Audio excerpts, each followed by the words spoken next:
તો ગાઈઝ અત્યારે છે ને વરસાદ થોડોક ચાલુ હતો અને થોડોક છે ને તાપ છે અને થોડોક વરસાદ પડાશે. તે છે ને મેઘધનુષ ખીલ્યું છે. જો દેખાય છે તમને? જો મેઘધનુષ આખું ગોળ ખીલ્યું છે. જો આખું ગોળ મેઘધનુષ ખીલ્યું છે.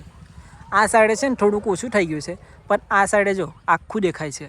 જો તમને ઝૂમ કરીને બતાવું, જો દેખાય છે 7 કલરનું મેઘધનુષ્ય આખું દેખાય છે. અને જો આ છે ને સુરત દાદા આવું થોડાક દેખાય છે. અને વાતાવરણ તો વરસાદ આવે એવું થઈ ગયું છે.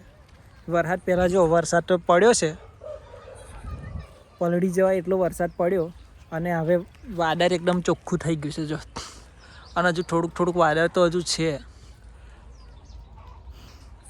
પણ જોડે મેઘધનુષ્ય જો આ થોડું આખું ગાયબ થઈ જવા મળ્યું છે મેઘધનુષ્ય.